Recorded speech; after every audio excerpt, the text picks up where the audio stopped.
One CP module में कल मैंने आपको हैंगिंग मैन के बारे में बताया था। आज मैं इन्वर्टेड हैमर के बारे में आपको एक्सप्लेन करूंगा।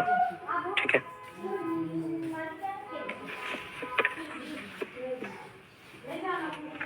मम्मी कहाँ गेलो? Welcome guys to MMC phase 1 CP module of CCP's complex candlestick pattern, and today's topic is inverted hammer.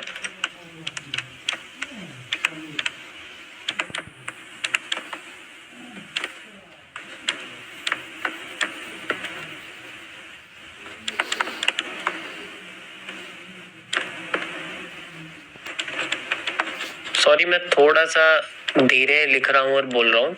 ठीक है, कभी कभी कंडीशन डाउन हो जाती है।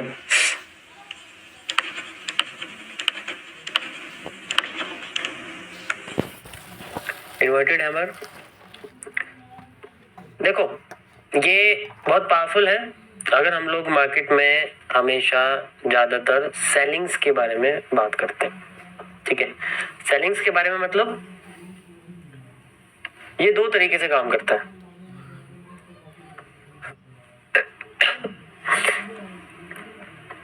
सबसे पहले तो ये तब बनता है जब मार्केट एकदम से जब ओपन होती है, ओपन होके पहले ऊपर चली जाती है। ठीक है, ऊपर जाने के बाद फिर एकदम से नीचे आ जाती है, तो ऊपर विक बसती है और नीचे बॉडी। तो जब ऊपर जाती है तो इसकी बॉडी ग्रीन हो जाती है, और जब थोड़ी सी नीचे आती है तो इसकी बॉडी थोड़ी सी ग्रीन बसती है। ऐसे पैटर्न को हम लोग इन्वर्टेड हैमर कहते हैं। अब ये इन्वर्टेड हैमर इकलौता काम कम करता है, ये भी अपने साथ एक ना एक पैटर्न को इस्तेमाल करता है। ठीक है, तो इसके कई सारे एरिया है। बाकी तो इसका सबसे इंपॉर्टेंट इसके की लेवल्स ही हैं, वही सबसे इंपॉर्टेंट रहेंगे। ठीक है, की लेवल रहेंगे सबसे इंपॉर्टेंट। देखो, ये ज्यादातर यूज होता है CBDR में, जो कि मैं आपको आगे बताऊंगा कैसे काम करता है ये। इन्वर्टेड हैमर को हम लोग सबसे पहले इस्तेमाल करते हैं मारुबोजू के साथ, जिसे हम लोग पॉजिटिव एनगल्फिंग बोलते हैं। ठीक है,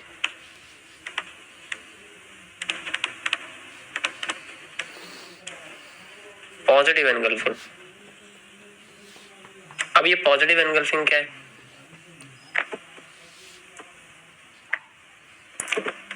देखो, पॉजिटिव एनगल्फिंग बेसिकली आपकी होती है जब हम लोग इसमें जब ग्रीन कैंडल के साथ इसको यूज करते हैं, ग्रीन मारुबोजू होती है। ठीक है, तो ये भी उसमें पॉजिटिव एनगल्फिंग की तरह काम करती है। एग्जांपल के लिए, जैसे आपका एक इन्वर्टेड हैमर बनता है बॉटम पर और इसके बाद इसका हाई क्रॉस हो जाता है, और फिर उसके बाद एक और ग्रीन कैंडल बन जाती है। This is also used as a positive engulfing, and believe me, ये आपके हैमर के साथ मारुबोजू में जो आती है, जो नॉर्मल पॉजिटिव एनगल्फिंग होती है हैमर वाली, उससे ज्यादा ये मार्केट में दिखती है। वो रेयर केस में है, लेकिन ये ज्यादातर दिखेगी, तो ये ज्यादातर मार्केट में नजर आती है। ठीक है, इसको आपको मैं चार्ट पे दिखाता हूँ, आपको दिख जाएगी। ज्यादातर आपको यही देखने को मिलेगी। दिखाई दी? You grab the bottom. ठीक है, ग्रैब द बॉटम, और देख लो आप, और भी आपको दिखेगी जितना चाहे उतना। We have to just see the bottom and we have this.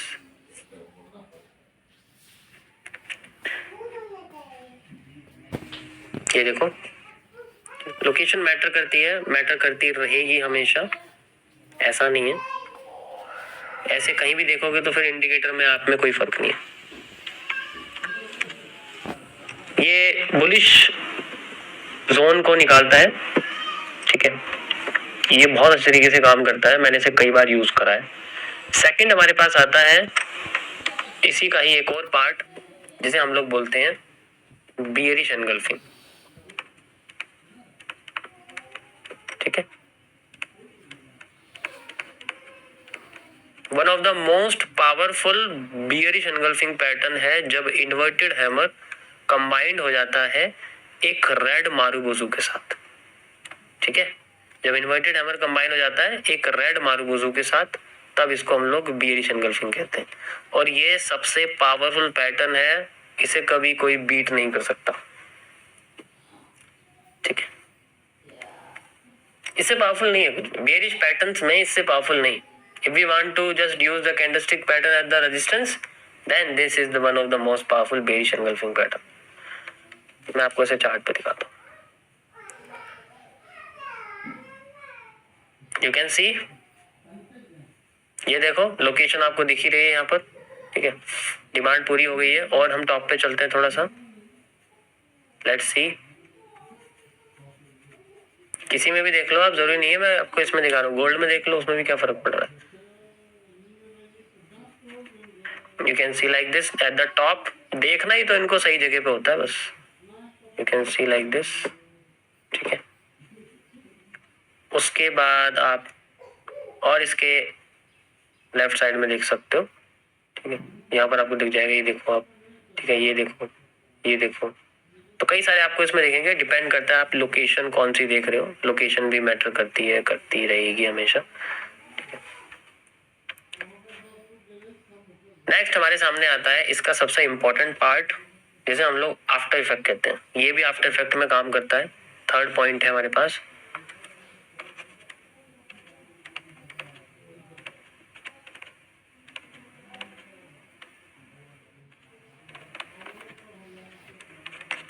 मतलब जब इन्वर्टेड हैमर फेल हो जाता है तो उसके बाद एक और इन्वर्टेड हैमर बन जाता है, दैट्स इट। कोई इसमें ज्यादा साइंस नहीं है। एक इन्वर्टेड हैमर अगर फेल होता है, अगर मार्केट ऐसे बन रही है, नीचे चली गई, ठीक है, मान लो हमारा कोई भी बेरिश एंगल्फिंग फेल हो गई, वैसे तो ज्यादातर होती नहीं है, अगर सही जगह पे देखोगे, ठीक है, थोड़ा बहुत मूव देगी और उसके बाद मार्केट ऊपर जाती है एंड देन ऊपर जाके फिर बाद में अपने आप को इन्वर्टेड हैमर बना देती है। ठीक, तो इस केस में हम लोग इसको आफ्टर इफेक्ट कहते हैं। सेम कैंडल फेक होके दोबारा बन जाती है। You can see like this. कई बार मैंने यूज किया है हैमर का और हैंगिंग मैन का। इन्वर्टेड हैमर इस तरीके से काम करता है। इसके लिए मैं आपको ये करके दिखाता हूँ कैसे दिखेगा। लेट्स सी कहाँ हमें इन्वर्टेड हैमर फेल होकर काम करते हुए दिखता है।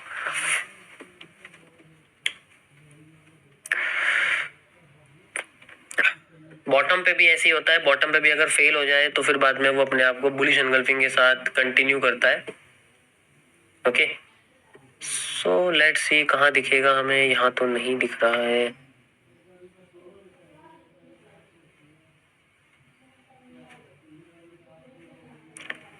ये देख सकते हो आप, ये दोनों देखो, ये आपको दिख रहे होंगे। ठीक है, ये भी देख सकते हो आप। एंड यहाँ पर तो नहीं है, यहाँ बना नहीं हुआ क्योंकि रेयर में है।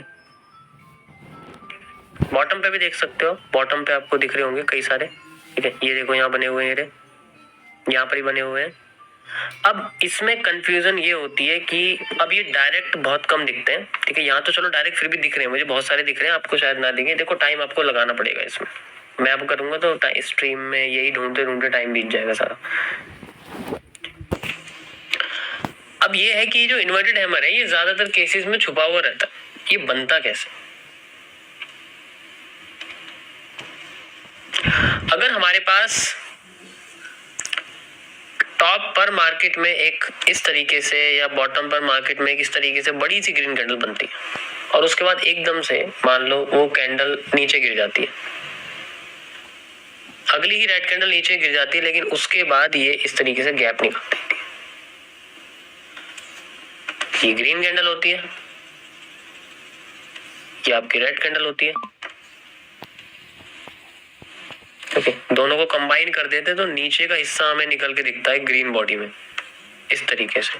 एंड पूरी हमारे पास अगर ये पैटर्न भी आ रहा है, this pattern is also known as the inverted hammer. ज्यादातर ये तब बनता है जब कोई ब्रेक ऑफ स्ट्रक्चर टूट जाए और मार्केट रिवर्स करना शुरू करे, कोई ब्रेकआउट टूट जाए, ब्रेकडाउन हो जाए, तब ये बनता है लोगों को फेक आउट दिखाने के लिए।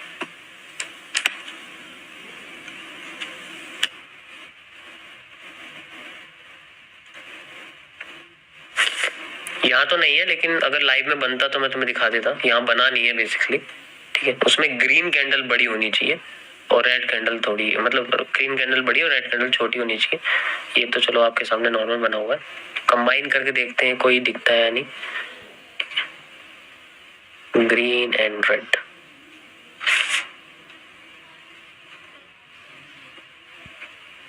You can see inverted hammer base engulfing, ये देखो, ये दिख रहा है आपको, ये सेम यही है, ये ही बन रहे हैं, देखो बार बार यही आ रहा है। ये तो चलो, ये तो शूटिंग स्टार हो गया, छोड़ो इसको, लेकिन ये देखो, ये जो आपको दिख रहा है ये वही चीज है, ये रिपीटेशन हुआ है इसका, लेकिन ये सामने नहीं आया। देखो टॉप पे यही है अभी, हाँ यही बनता है। तो इस तरीके से ये बनता है, मतलब थोड़ा रेयर में है, लेकिन ऐसा कि जहां हमें लगता नहीं कि मार्केट अपने आप को रिवर्स करेगी, रीटेस्ट करेगी, उस जगह पे हमें वो नहीं दिखता जिसका हम इंतजार करते हैं। जैसे कि कल मैंने आपको कुछ कैंडल्स के बारे में बताया था, ये भी उसी तरीके काम करता है। अब इंतजार हम लोग इन्वर्टेड हैमर और बेच एंगल्फिंग का कर रहे हैं, लेकिन यहाँ ऐसा कुछ आए, यहाँ ये दोनों आए है, ये बेरिश एंगल्फिंग ही। अगर इसको कंबाइन कर दोगे तो आपको यहाँ इन्वर्टेड हैमर दिखेगा, और इसके साथ ऐड कर दोगे तो बेरिश एंगल्फिंग बन जाएगा। ये मेरे पास एक ग्रीन कैंडल है, ठीक है, करके दिखाता हूँ मैं आपको।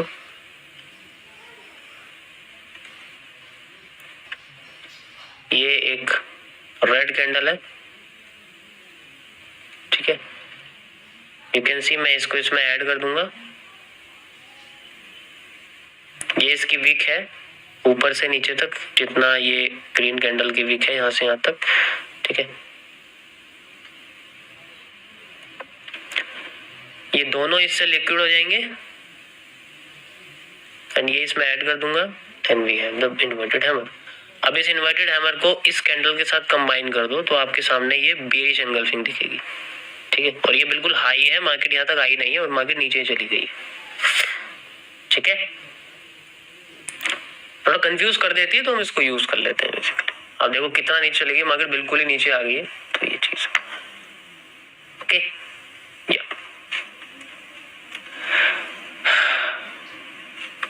अब इसका इस्तेमाल करते हैं हम लोग और भी कई सारी चीजों में, जिनमें हम लोग, मैं आपको शुरुआत में बता रहा था इन्वर्टेड हैमर को, जिसे हम लोग इस्तेमाल करते हैं CBDR में। इसको हम लोग बोलते हैं कैंडल बॉडी डिके रिवर्सल। ये बहुत पावरफुल है और बहुत काम करता है मार्केट में, ठीक है। जैसे मार्केट में नीचे सेलिंग कैंडल्स बनती हैं, फिर एकदम से नीचे आती है एंड देन यहाँ पर ये इस तरीके से बॉटम पे कैंडल बन जाती है, मतलब सपोर्ट पे या रिवर्सल एरिया पे या FVG पे या ऑर्डर ब्लॉक पे, किसी भी जगह पे। उसके बाद ये आपकी CBDR यानी कि ये रिवर्सल की तरह काम करती है इस तरीके से। कैंडल हम वही देखते हैं, देखते हम पॉजिटिव एंगल्फिंग है, लेकिन एक तरीका होता है देखने का कि अगर कैंडल की बॉडी इतनी बड़ी थी, आगे जाके वो छोटी होगी, इसका मतलब यहाँ पर होल्डिंग वॉल्यूम कम होगी, अंजन जैसी छोटा हो गया, मार्केट अपने आप को रिवर्स कर जाएगी। Got it? So this is the inverted hammer. जब तक 100 कैंडल नहीं देखोगे इन्वर्टेड हैमर की अलग अलग तरीके से, तब तक ये समझ में नहीं आए। मैंने 10 लाख देखी है, 10 लाख से ज्यादा देखी, तो इसलिए अपने एक्सपीरियंस से बता रहा हूँ। बाकी आप अपना एक्सपीरियंस क्रिएट कर सकते हो अपने टाइम को स्पेंड करके, ठीक है। कल मैं आपको बताऊंगा इसमें नेक्स्ट। देखो सबसे मेन जो कैंडल्स है वो मैंने आपको समझा दी। अब जितनी भी चीजें बनेंगी वो इन्हीं से मिलके बनेगी। तो अब मैं रेफरेंस ही आपको समझाऊंगा, सबको इतना डिटेल में नहीं बता सकता, रेफरेंस ही आपको बताऊंगा। अब ये तीनों कैंडल ही सबसे इंपॉर्टेंट होती है, ठीक है। इन तीनों से मिलके ही सब कुछ बनता है। तो कल से मैं शुरू करूंगा आपका रिपीटेशन ऑफ स्ट्रक्चर, किस चीज को कहां से उठा के लगाना है, कैसे कॉपी करना है, कल से मैं शुरू करता हूँ आपका। वो सबसे मेन टॉपिक है आपका, कैसे मैं किसी भी जगह से उठा रहा हूँ तो वो रिपीटेशन ऑफ स्ट्रक्चर कैसे देखेंगे हम लोग, उसके बारे में बात। क्योंकि मैंने आपको वर्ड्स बता दिए, अब सेंटेंसेस की बारी है, सेंटेंसेस समझने की बारी है, ओके। सो वर्ड्स मैंने आपको बता दिए हैं।